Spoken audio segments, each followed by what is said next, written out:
రేవంత్ రెడ్డి చెప్తున్నమాట.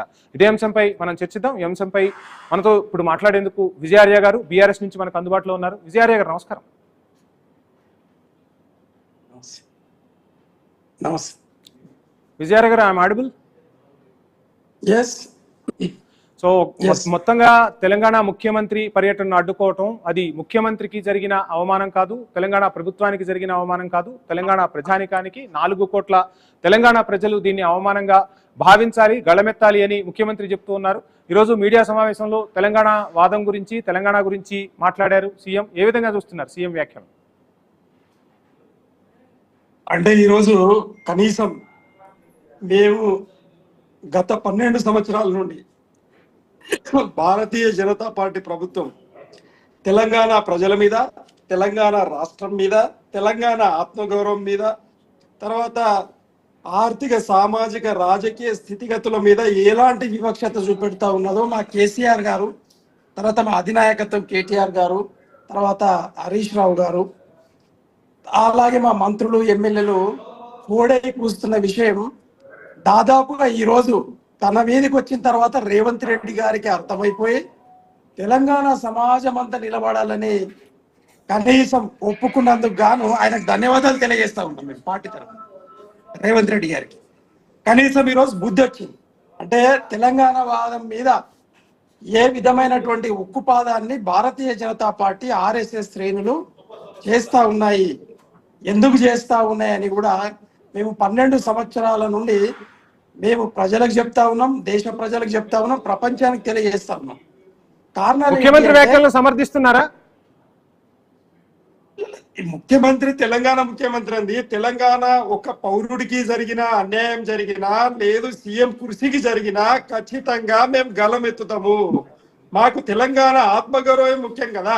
అక్కడ మా వైరిపక్షమైన కాంగ్రెస్ పార్టీ అధికారంలో ఉన్నా, లేదు ఈవెందో భారతీయ జనతా పార్టీ ముఖ్యమంత్రి ఉన్నా, కేంద్ర ప్రభుత్వంలో కాంగ్రెస్ పార్టీ ఉన్నా, తెలంగాణ సీఎం కు జరిగినటువంటి అవమానాన్ని మేము ఖచ్చితంగా ఖండిస్తాం. దీంట్లో వెనకంజ వేసే పరిస్థితి లేదు. మా అధినాయకత్వం ఆల్రెడీ నిన్ననే ప్రకటించింది, మీరు చూశారు కూడా. అంటే మేము ఏమంటున్నామంటే ఈరోజు ఇంతటి వివక్షత తెలంగాణ మీద ఎందుకు ఈరోజు మేము చెప్తా ఉన్నాం. నిధుల విషయంలో మాకు అన్యాయం చేస్తా ఉన్నారు, మరి పెట్టుబడుల విషయంలో అన్యాయం చేస్తా ఉన్నారు, తర్వాత ఏదైతే స్టేట్ రీఆర్గనైజేషన్ యాక్ట్ ప్రకారంగా మాకు రావాల్సిన మొత్తం మా హక్కులన్నింటినీ కూడా హరిస్తా ఉన్నారు. ఈరోజు మరి సవతి తల్లి ప్రేమ చూపెడతా ఉన్నారు 12 సంవత్సరాల నుండి మోదీ గారు. మేము ప్రజలకు చెప్తా ఉన్నాము.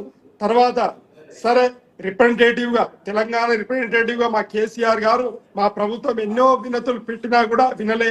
మరి ఈరోజు మేము అడుగుతా ఉన్నాం, ఇదే రేవంత్ రెడ్డి గారు 72 సార్లు మరి ఢిల్లీ పర్యటన చేసిర్రు, మోదీ గారిని కలిసిర్రు, వివిధ మంత్రులను కూడా కలిసిర్రు.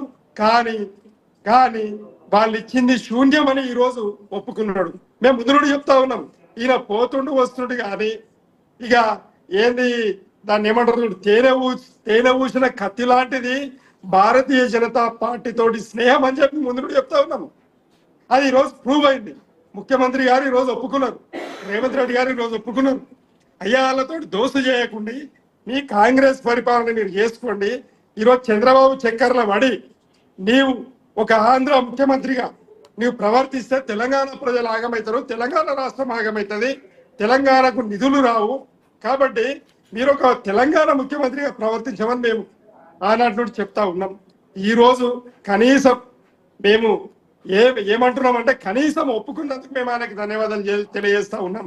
అట్టనే ఈరోజు వాస్తవంగా ఫ్రాటర్నిటీ, సౌభ్రాతృత్వం అనేటటువంటి ఒక భారత రాజ్యాంగపు ఆబ్జెక్టివ్ ను తుంగలో దొక్కుతూ భారతీయ జనతా పార్టీ ఎన్డీఏ ప్రభుత్వం చేస్తున్నటువంటి కుట్రలు కుతంత్రాలు అంతా ఇంత కాదు. అంటే గుజరాత్ ముఖ్యమంత్రికి ఒక విధానం, మా తెలంగాణ ముఖ్యమంత్రికి ఒక విధానమా? ఇది పద్ధతి.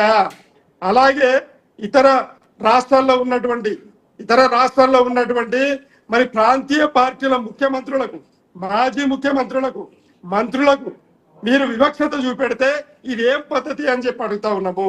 మరి మీరు ఈరోజు దేశంలో ఈరోజు మత కల్లోలం, కుల కల్లోలాలు, రాజకీయ కల్లోలాలు సృష్టిస్తూ రాజ్యాంగ Right. కల్లోలాలు Topic divert సృష్టిస్తూ మీరు దేశాన్ని ఏం చేయదలుచుకున్నారు, ఏం చేయదలుచుకున్నారు అని అడుగుతా ఉన్నాం. ఇది తెలంగాణకు రావాల్సిన పెట్టుబడుల కోసం, తెలంగాణకు రావాల్సిన నిధుల కోసం బీఆర్ఎస్ ఇక పోరాటం చేయబోతుందా? 100% అండి. ఇక్కడ మేము ముందు నుండి చెప్తా ఉన్నాం, మేము భారతీయ జనతా పార్టీకి కాంగ్రెస్ పార్టీకి సమానమైన దూరాన్ని పాటిస్తూ ప్రజల మెప్పుతో వచ్చినటువంటి ప్రభుత్వానికి ప్రతిపక్షంగా మేము సహకరిస్తూ తెలంగాణ ప్రజల మేలు కోరి ఖచ్చితంగా ప్రభుత్వం తరపున మేము యుద్ధం చేస్తామని కేసీఆర్ గారు, కేటీఆర్ గారు ప్రకటించారు. హరీష్ రావు గారు ఎన్నోసార్లు చెప్పారు. మీకు తెలియదు ఏమున్నది, మేము ఖచ్చితంగా తెలంగాణ.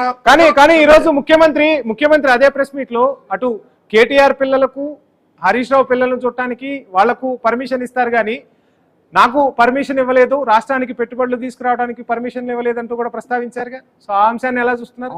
వెరీ గుడ్, మంచి ప్రశ్న అండి. మరి మా కేసీఆర్ గారు, మా కేటీఆర్ గారు, హరీష్ రావు గారు మరి 50 లక్షలు తేడా పట్టుడు పోలేదు కదా. మమ్మల్ని ఆపే ధైర్యం బీజేపీకి ఉందా? వాళ్ళు ఆపగలరా మమ్మల్ని? మా మీద 68, 78, 99 కేసులు మా మీద లేవండి. మేము శుభ్రమైనటువంటి నాయకత్వంలో ఉన్నాం. ఎవరు కూడా మమ్మల్ని ఏలెత్తి చూపే దాంట్లో మేము లేము. అది కూడా మొన్న ఓర్వజాలక మన కవితమ్మ మీద చేసిన కేసు మీరే లైవ్ లో చూసిర్రు. సుప్రీంకోర్టు మొట్టికాయలేసి ఒక ఆడపిల్ల 163 రోజులు జైల్లో పెడతారు అని చెప్పి అడిగింది కదా. రైట్ సార్, అడిగింది కదా. మాకు మీకు జమీన్ ఆస్మాన్ ఫరక్, క్యారెక్టర్ విషయంలో, బిహేవియర్ విషయంలో, పంక్చువాలిటీ విషయంలో, ఇవన్నిట్లో మీకు మాకు తేడా. కాబట్టి మేమేమంటున్నామంటే ఈరోజు తెలంగాణ ఆత్మగౌరవానికి దెబ్బ తగిలింది. మేము దాన్ని ఖండిస్తా ఉన్నాం నిర్ద్వందంగా. అది పార్టీ ఏదైనా కావచ్చు, తెలంగాణ సీఎం. మేము అంతర్గతంగా ఏమని ఉంటే మేము మాట్లాడుకోగలుగుతాం. ఏది తెలంగాణ విషయంలో వాళ్ళు తప్పు చేసినప్పుడు. కానీ తెలంగాణ సీఎం కుర్చీకి అన్యాయం చేస్తే మాత్రం మేము మూకోం కదా. మా కేటీఆర్ గారు హరీష్ రావు గారు స్పష్టం చేశారు. కాబట్టి మేము ఏమంటున్నామంటే గుజరాత్ సీఎం కు ఒకలాగా, మరి మా తెలంగాణ సీఎం కు ఒకలాగా, అలాగే దక్షిణ భారతానికి ఒకలాగా ఈరోజు ఖర్గే గారు స్పష్టం చేశారు. 12 ఏళ్ల నుండి మొత్తుకుంటా ఉన్నాం. ఈ రోజు ఖర్గే గారు స్పష్టం చేశారు, దక్షిణాది రాష్ట్రాలకు మీరు అన్యాయం చేస్తున్నారని చెప్పి ఖర్గే గారు అన్నారు కదా. మరి మేమంటేనేమో తప్పైతుంది, ఖర్గే గారు అంటే ఒప్పు అవుతుందా అంటే మేము మరలా మీకు సమయం ఇస్తాను. నర్రా విజయ్ గారు, మీరు ఒక సీనియర్ జర్నలిస్ట్ గా ఉన్నారు. తెలంగాణ వచ్చినప్పటి